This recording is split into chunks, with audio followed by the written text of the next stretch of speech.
Assalamualaikum warahmatullahi wabarakatuh. Bismillahirrahmanirrahim. La yasuhul khaira illallah. Bismillahirrahmanirrahim. La yasrifus su'a illallah.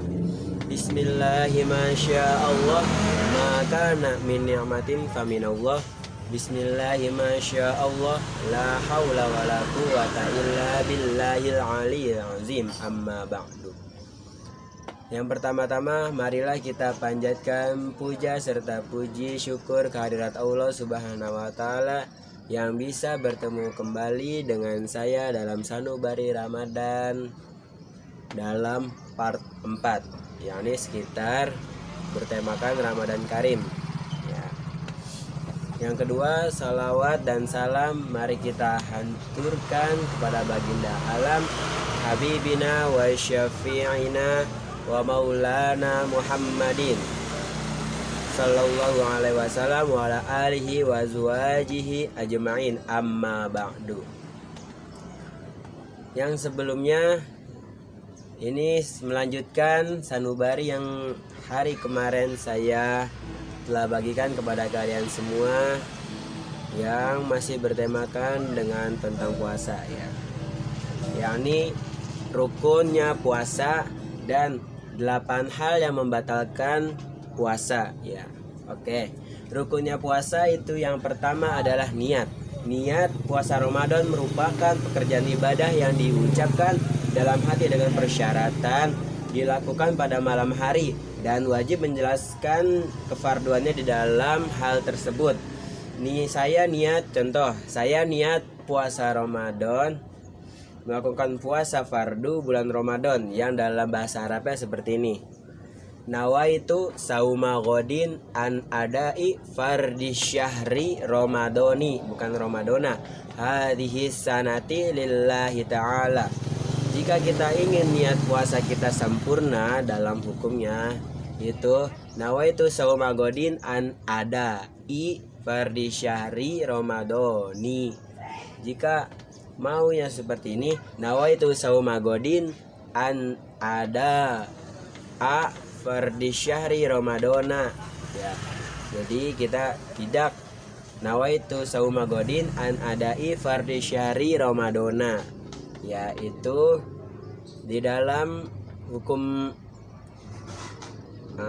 kitab ya, ini mudof dan mudof ilaih seperti itu ya.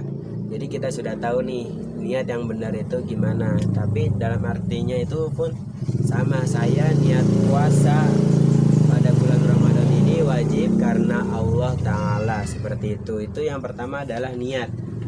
Yang kedua yakni siapa yang tidak membulatkan niat mengerjakan puasa sebelum waktu hajar, maka ia tidak puasa ya. Hadis sahih riwayat Abu Daud, Al-Tirmizi dan Nasai.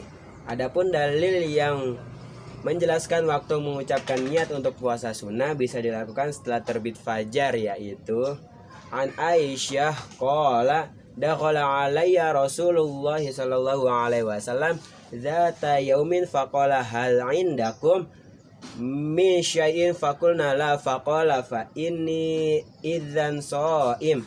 Tsumma atana yauma akhara faqulna ya Rasulullah uhdiya lana haitsu faqala arini falaqad asbahtu shaiman faakala ya. Dalam artinya dari Aisyah radhiyallahu anhu menuturkan, suatu hari Nabi Shallallahu alaihi wasallam datang kepadaku dan bertanya, apakah kamu punya sesuatu untuk dimakan? Aku menjawab, tidak. Maka beliau bersabda, hari ini aku puasa ya. Kemudian pada hari yang lain beliau datang lagi kepadaku. Lalu aku katakan kepadanya, wahai Rasulullah, kamu diberi makanan haisun makanan. Maka dijawab Rasulullah, tunjukkan makanan itu padaku. Sesungguhnya sejak pagi aku berpuasa. Lalu beliau memakannya. Hadis sahih riwayat Muslim, Abu Daud, At-Tirmizi dan An-Nasai. Dan rukun yang kedua yakni menahan diri dari segala sesuatu yang membatalkan puasa. Untuk detailnya apa yang membatalkan puasa akan dijelaskan pada pasal sesuatu yang membatalkan puasa, yakni fa'al ana ba'ashiruhunna wabtagu ma kataballahu lakum wa kulu washrabu hatta yatabayyana lakumul khaytul abyadu minal khaytil aswadi minal fajri tsumma utimu siyama ilal lail. Yani yang artinya, maka sekarang campurilah dan carilah apa yang telah ditetapkan oleh Allah untukmu, serta makan dan minumlah sampai waktu fajar tiba dengan dapat membedakan antara benang putih dan hitam. Kemudian sempurnakanlah puasa itu sampai waktu malam tiba. Quran Surat Al-Baqarah ayat 187. Rukun puasa tadi itu saya telah sebutkan ada 2 ya. Kemudian adapun 8 hal yang bisa dapat membatalkan puasa. Selain melaksanakan kewajiban pada saat puasa, kita juga dituntut untuk menjaga diri dari hal-hal yang dapat membatalkan puasa. Ya, dalam kitab Fathul Qorib bahwa perkara yang dapat membatalkan puasa meliputi beberapa hal. Berikut perinciannya. Ya. Pertama, sampaikan sesuatu ke dalam lubang tubuh dengan disengaja. Jadi maksudnya kita sedangnya berwudu, namun di sini kita membasuh hidung nggak sengaja, yang dalam lubangnya hidung itu terhirup air sehingga itu dapat membatalkan puasa ya. Yang masuk dalam salah satu lubang berpangkat pada organ bagian dalam istilah fikih biasa disebut dengan jauf ya, seperti mulut, telinga, hidung. Benda termasuk ke dalam jauf dengan kesengajaan dari diri seseorang.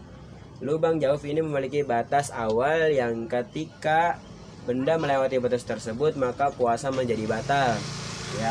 Tapi selama belum melewatinya maka puasa tetap sah. Dalam hidung, batas awalnya adalah bagian yang disebut dengan muntaha khosyum. Pangkalnya insang. Pangkal insang berarti yang di dekat sini ya. Terus yang sejajar dengan mata, telinga, yang itu bagian yang sekiranya tidak terlihat oleh mata itu. Sedangkan dalam mulut, batas awalnya adalah tenggorokan yang bisa disebut dengan hulqum. Seperti itu. Puasa batal ketika terdapat benda, baik itu makanan, minuman atau benda lain yang sampai pada tenggorokan. Misalnya, namun tidak batal bila benda masih berada dalam mulut dan tidak ada sedikit pun bagian dari benda itu yang sampai pada tenggorokan. Jadi ketika kita makannya masih ada di dalam mulut nih, lidah sini, belum ditelan sampai tenggorokan, itu belum dikatakan batal puasa ya. Tapi kalau sudah dalam tenggorokan itu bisa dikatakan puasa kita menjadi batal. Berbeda halnya ketika benda yang masuk dalam jauf seseorang yang sedang berpuasa dilakukan dalam keadaan lupa atau sengaja, tapi ia belum mengerti bahwa masuknya benda pada jauf yang tadi tuh adalah hal yang dapat membatalkan puasa. Dalam keadaan demikian, puasa yang dilakukan seseorang tetap dihukumi sah selama benda yang masuk dalam jauf tidak banyak, seperti lupa makan makanan yang sangat banyak pada saat puasa, maka ketika hal tersebut terjadi puasa dihukumi batal. Jadi kita bisa, maksudnya lupa kalau kita ini puasa tapi makannya tidak terlalu banyak, hanya mencicipinya, itu tidak termasuk batal apabila lupa ya. Ya, ini dari Syekh Zainuddin Al-Malibari, Fathul Mu'in juz 1 halaman 259, seperti itu ya. Lanjut, yang kedua itu adalah mengobati dengan cara memasukin benda. Ayo, seperti kuping kita sedang sakit, itu kita masukin seperti katun bat. Nah, makanya itu hukumnya adalah batal. Obat atau benda lain. Kalau obat pastinya mulut, mana mungkin enggak yang lain, ataupun disuntik ya, seperti itu. Pada salah satu dari 2 jalan, kubul dan dubur. Nah, salah satu itu misalnya pengobatan bagi orang yang sedang mengalami ambeien ya, dan juga bagi orang yang sakit dengan memasang kateter urin. Jadi itu alat dokter yang untuk memeriksa urin, seperti itu. Maka 2 hal tersebut dapat membatalkan puasa. Oke, yang ketiga yakni muntah dengan disengaja ya. Orang sakit ataupun orang yang tidak sakit tapi sengaja untuk dimuntahin apa yang di dalam perutnya itu, maka dianggapnya seperti batal puasanya ya.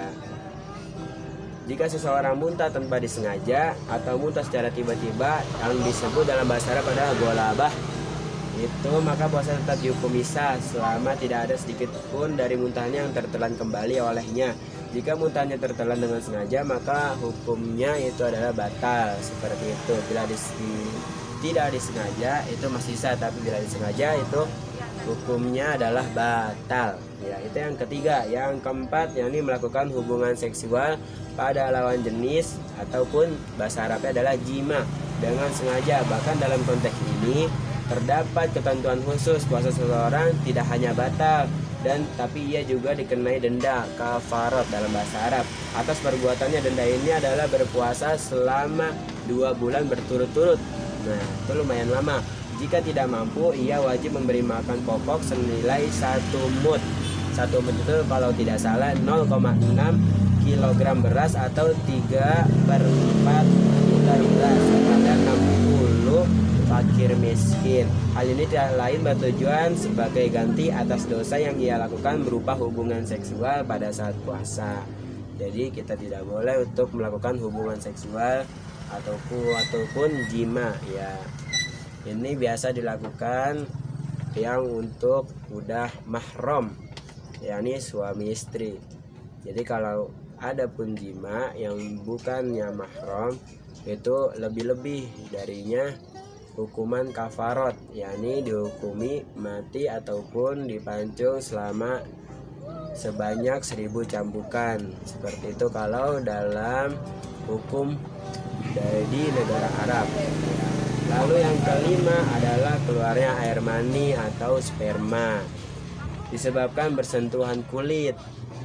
Misalnya mani keluar akibat onani atau sebab bersentuhan dengan lawan jenis tanpa adanya hubungan seksual. Beda halnya ketika air mani keluar karena mimpi basah, ihtilam. Dalam keadaan demikian puasa tetap dihukumi sah ya, seperti itu. Lalu yang keenam, yakni mengalami haid atau nifas pada saat puasa. Selain dihukumi batal puasanya, orang yang mengalami haid atau nifas berkewajiban untuk mengqadha puasanya. Dalam hal ini puasa memiliki konsekuensi yang berbeda dengan sholat dalam hal berkewajiban untuk mengqadha. Sebab dalam sholat yang haid atau nifas tidak diwajibkan untuk mengqadha sholat yang ia tinggal pada masa haid atau nifas ya, itu seperti itu. Yang ketujuh adalah gila, atau dalam bahasa Arab adalah junun.